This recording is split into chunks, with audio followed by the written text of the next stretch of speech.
Hello, friends. I have been receiving a lot of queries from patients, friends, family regarding Hantavirus. This has been the hot topic that people are concerned about. Could this be something like COVID? So, here is a video that gives you a rundown about this virus and what it means and what's going on in the world at this point of time. So, Hantavirus is not a single virus like COVID 19, it is a family of viruses. And these viruses have been around from what we know, at least in the 80s, they were first identified. And they are primarily carried by rodents, mice, rats, and wild infestation of rats or rodents is the commonest source from where this infection comes to human beings. Now, in mice or rats, this virus is completely asymptomatic. It does nothing to a mouse. The mouse to mouse spread is usually through bites, and once the mouse has the hantavirus in its body, it will be in its body for the rest of its life, not causing any symptoms to the mouse, but continues to be shed in its urine, its feces or stools, and its saliva. Now, human beings most commonly get this virus if they enter into a place or an area where there have been rodents and mice living. When they go into such an area, the dust in that area, which includes the droppings, feces of the rats, are the ones through which, through a respiratory contact, inhalation, this virus enters into the body of human beings.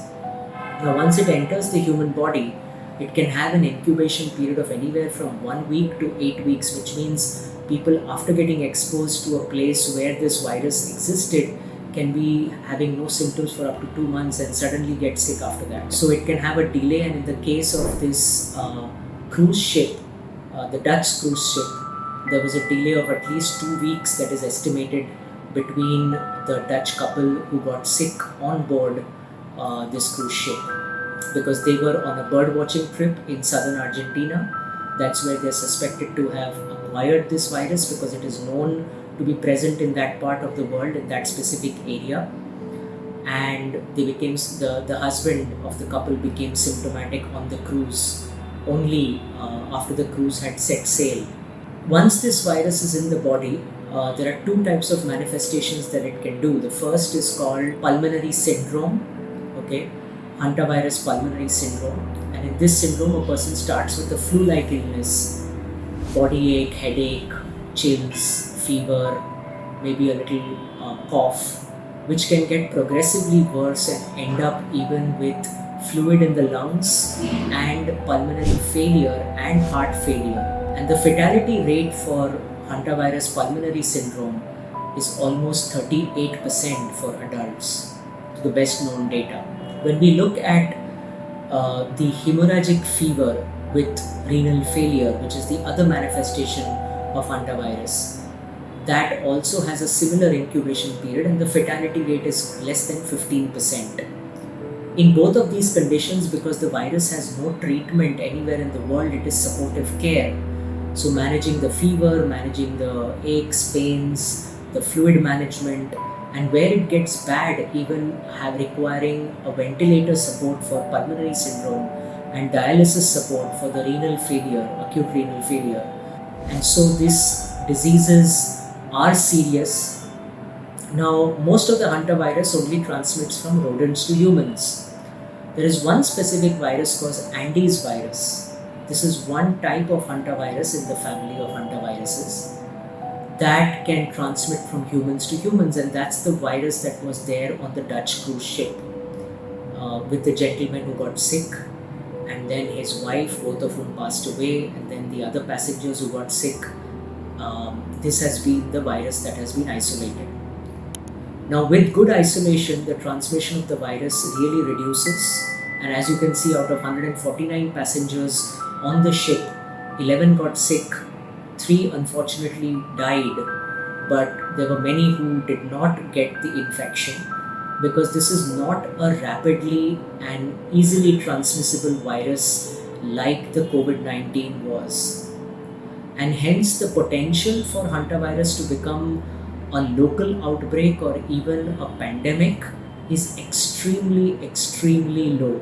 Primarily, it is contact tracing that has to be done in these cases, and with the contact tracing, identifying the people who've been exposed to the ones who had hantavirus infection symptoms, and then making sure that they are well for at least a 2 to 4 or whatever the incubation period may be decided in isolation under observation, and then releasing them so that they don't spread it on to anyone else. And hence the cruise ship has been kept off limits and very gradual evacuation has been done from it, but eventually everyone is going to be safe and sound.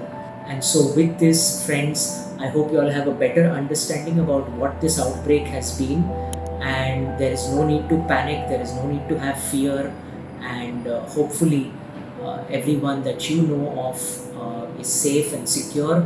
The precautions: you have to avoid rodent infested areas, you have to avoid or seal or block areas in your home where rodents and rats can come in. You have to make sure that if there are rodents that are coming in, mouse traps are set, the safe and humane kind of mouse traps, if you may think of it that way. And also making sure that if any symptoms are there, which, remember, these symptoms overlap with a lot of other viral infections, then seeking medical care and professional advice from a doctor is very important. Friends, we will subsequently have a video in which I shall go over what the precautions need to be taken for you or your family or friends when you all are going on cruises, when you all are traveling on planes and flights, because these are prime areas in which infections can spread in closed spaces. And keeping yourself safe is prevention, which is better than cure. So till the next video, stay safe and God bless us all.